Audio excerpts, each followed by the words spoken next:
Good evening, San Carlos.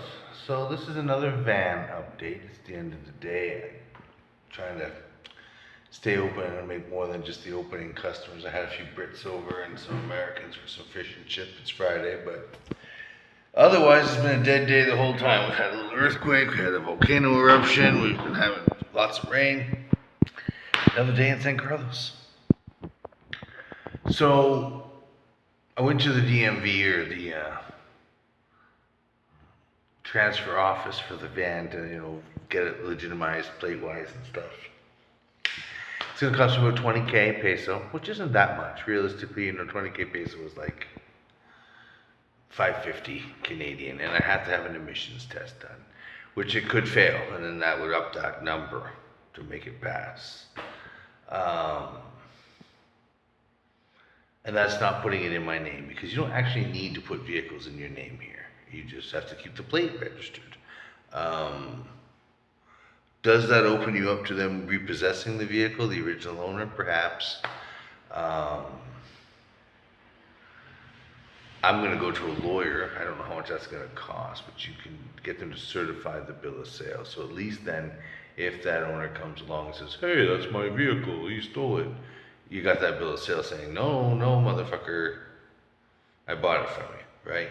So that's a wise precaution if you're not going to put it in your name. And the reason why I'm not going to put it in my name is then it has to undergo a full safety.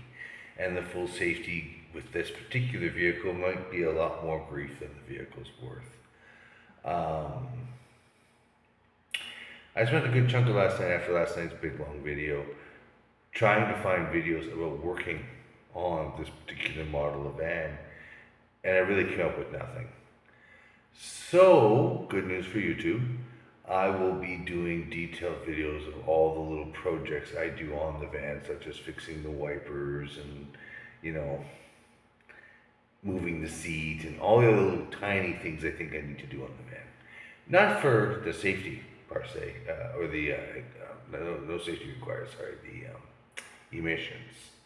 But just so I can enjoy it, so I can use it. Now, unfortunately, the emissions comes with a sticker they put on your windshield, and since the windshield's shit, and that is something I need to have good, because as a cracked windshield with the bad tinting, that is a reason to get pulled over.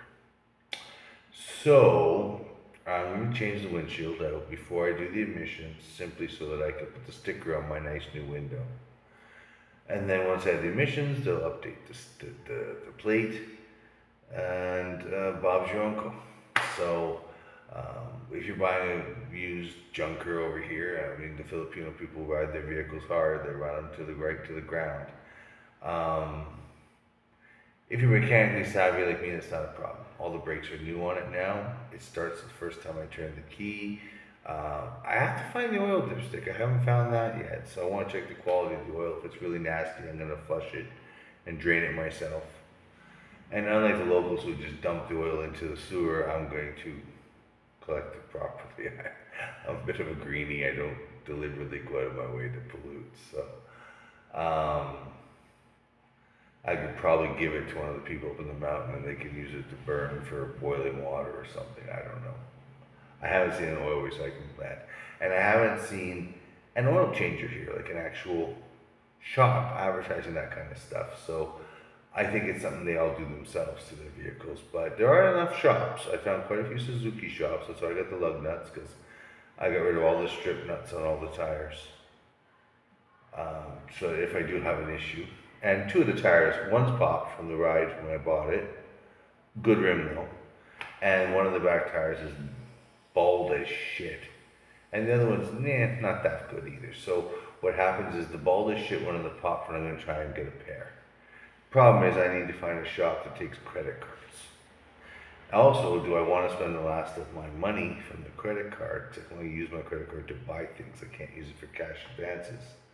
And there's not a lot left on it. It was a $2,000 limit. I've already cashed through most of that. There's like maybe 200 left. But theoretically, you can get tires here for 50, 60 bucks. New, good brands too. So I'm going to try and find used in a wrecking yard if I can, but I know a wrecking yard is not going to take a credit card. So I think I'm going to get stuck buying 2 new tires just because I'll be using a store that may accept credit cards. I won't use a store that doesn't, then I'll just have to drive around until I find someone that does. And I got the motorbike, which is 100% legit. So I used it to go grocery shopping today. I used it to go hang out with the expats for a pint. Shout out to them. Thanks for the cooler bag, because that was something I needed. Yeah, so we did a real fish and chip today. It was the first time I got to do that. So, and I did do a little mini video for the Facebook page. But no, I'll be doing a whole new line of videos on this channel regarding the fixing of the van. I guess there is some interest in that just because there isn't any others online for that vehicle, at least on the lot, and not in English. So this would be good for any of the expats who move over here, because these little multi-cabs, Suzuki multi-cabs, are a dime a dozen. They're literally, like the thing, if you watch my Cambodia videos, like every second car was a Toyota Prius, which I noticed because I have a fleet of them back in Canada. I love them. They're great cars. They don't sell them here at all. But just as popular as the Prius was in Cambodia, these multi-cabs, these little mini bongo trucks, which are really the same vehicle just without a van top. It's a pickup truck, 3-cylinder. They're literally, they are every second vehicle you see over here. So I shouldn't have a problem finding parts, or any of the local mechanical who could steer me in the right directions on how to fix things if I can't figure it out myself. To fix that wiper arm, because I definitely want to have both wipers work, because even if I'm not driving it regularly, if it's raining, I need to have a wiper in the driver's side. You know, I'm sure it's some stupid little plastic clip is just giving way. It's a 2012 truck, so that's significantly old. In the heat, the plastic, the wear and tear, you know. So I will make that the next thing I fix, and I'll do a video on it. So if you are a Westerner moving over here, or you already have moved over here, and you're thinking of getting one of these vehicles, or already own one of these vehicles, I guess I'll now be your fountain of knowledge for how to fix things on those vehicles, because this vehicle seems to have a lot of problems with all of its subsystems. I'm glad I didn't have to take apart the dash. Some of the videos I was looking at for this other truck that's very similar, they're making it sound like I was going to take apart the whole dash, which I was definitely not looking forward to. However, at some point I am going to get around to taking apart the whole dash, because A, it has no radio, which, as I've said, there's no point putting a radio here because there's no damn radio stations. At least not any good ones. And the second thing is, there's a lot of burnt out lights. I think a lot of the dummy lights are burnt out.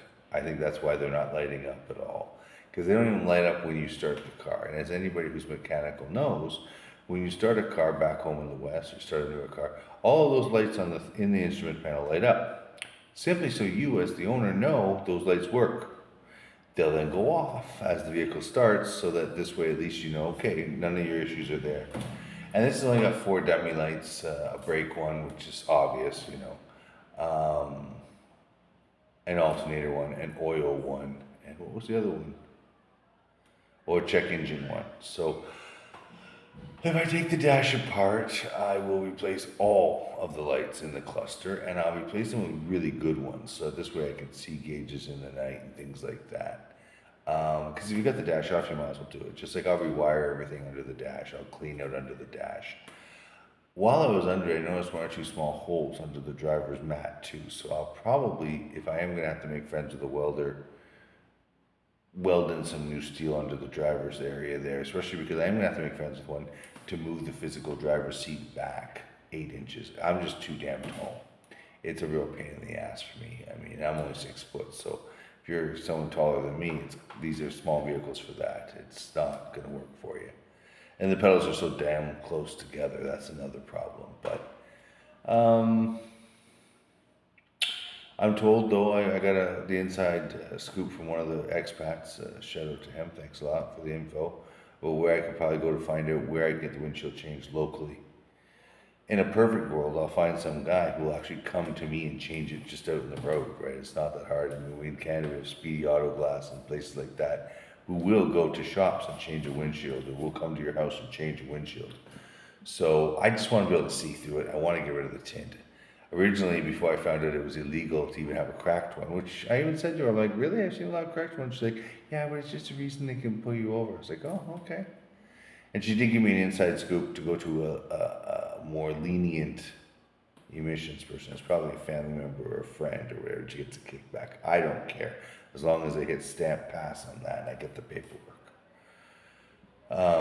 But yeah, no. So, I mean, I'm probably at the end of the day, just without knowing what the windshield's going to cost me, I'm guessing I'm probably looking at somewhere around another 40,000 pesos.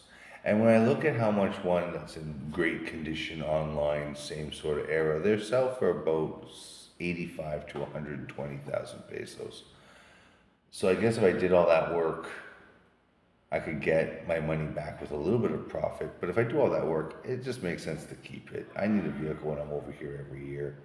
And because these are a dime a dozen vehicles, I'm always going to be able to find parts for it. And it is a 4x4. When I was under there experimenting and looking at the undercarriage yesterday, there's a differential box and that for all four wheels. Like it's definitely, it's all-time four-wheel drive. So I've not found an on-off button.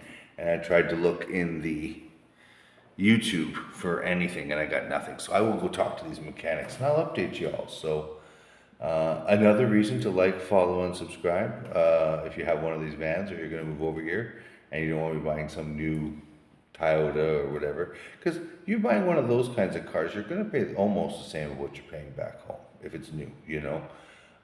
The bikes, sure, you get bikes real cheap over here. But if you're an older guy or girl, maybe a bike isn't up for you. You're going to be worried about the bad drivers who are wiping out, you don't got the body armor, you're used to a car back home. I fully understand. I got the van because I want to use it for cargoing, but I want it to be legit. I don't want to worry about getting pulled over and shit and they seize it or give me fines or any of those other cash grabs. Now, I'm going to try and find a wrecking yard. And of course, it'll be close enough to San Carlos, something I can maybe motorcycle to and back and forth or whatever. And today I had to fill the tank on my motorbike. It cost me, 200 pesos, which is like $4. So Canadian. So that's, you know what I mean? And I drove that since our last major earthquake. Because the day after that earthquake, I filled the bike. Because my philosophy, just like at home, is keep a full tank on vehicles in case there's a disaster. You've at least got a full tank of gas to get you out of the way. But yeah, so I mean, I'm gonna keep plugging away at the restaurant. Hopefully that works out, and I'll tinker with this. I don't have a fridge. Instead, I've got a great big giant styrofoam box full of ice. But I'm buying my meat, my fish, my vegetables every day now. Like I have like a one side of a fish left over on ice. And so tomorrow what I'll do is I'll chop that up and I'll offer like a fish stir fry or something. Or I'll put up that I have one piece left of the fish and see if someone comes by for fish and chips, right? But yeah, no, I mean, it's been like, it was a really slow day. I mean, I'm thankful for the guys I did have at the beginning of the day, the open, thanks to the Sequoia guys. But I need to see people throughout the evening. I need to get more people. And I think location is a big problem for my success here for sure. So my goal is to limp along as long as possible. Definitely I want to get the fridge fixed or buy a new one. And I got a lead from one of the expats too. I'm going to follow up on that tomorrow about a guy who may be able to come by and fix it. Of course, they're saying there might not be any refill valves on these fridges.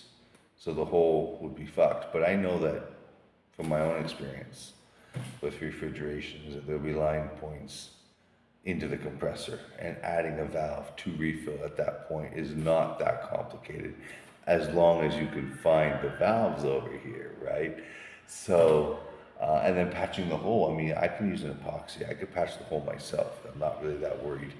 I don't really want to get in. And now I have a lot of tools too. I just bought a bunch of tools to work on this car. I dropped like 3K, 4K pesos in tools because I could use a credit card, right? So that gives me options to start fixing things myself. So I cleaned out under it yesterday, recovered a lost onion, cleaned out the whole fridge because I've stopped putting ice in it. I'm literally just keeping drinks that I don't need to keep cold until they go into the cooler, and condiments that don't need to be kept cold, because at least it keeps them from the ants. So the fridge is still serving a purpose. It's just not serving its purpose. And then if I can do good sales this weekend, Monday, I'll go pick up that fridge in Escalante. I'm short about 4 or 5K pesos, so I would risk driving the van up there, just because if I do get pulled over, I'll at least be able to say, I just bought the van, I'm getting it fixed and certified. And now they'll have a file though of me being warned not to drive it, and they may or may not find me, but they won't seize the van. It's not like in Canada, right? So, especially if I have a fridge in it and I say, look, I have a baby, blah, blah, blah, I'm a poor Westerner. I don't know what I'll do. I'll work something out.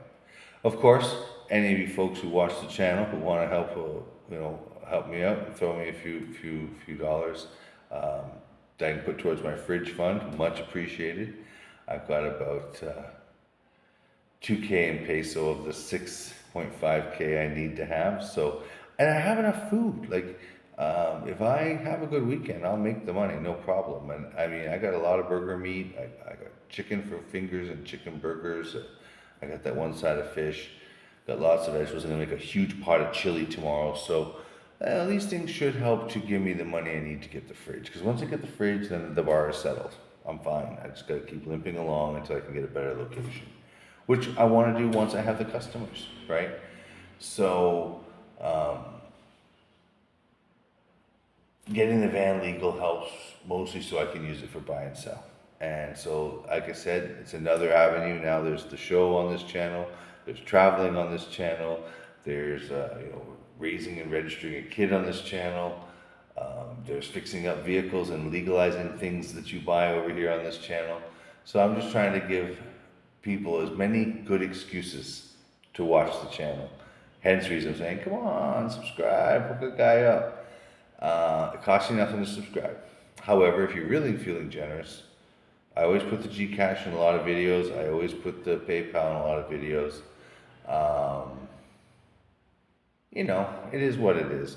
I'm not, gonna give up if nobody donates, but at the same sense, it does make the videos a little more interesting.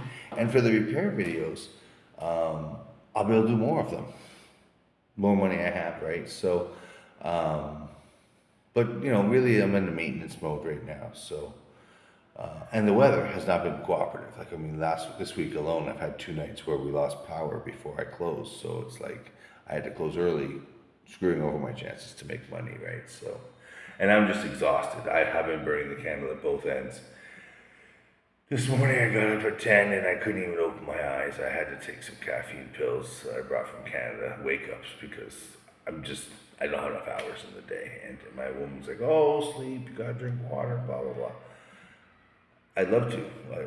If I sleep, I'm not gonna have a chance to deal with customers, right? And then today when I went for a second run for fish, because I thought to myself, since I had sold up most of my fish by 4 and I opened at 2, I should go grab 2 or 3 more pieces just to have them, just in case people came by. Plus, my woman will eat them.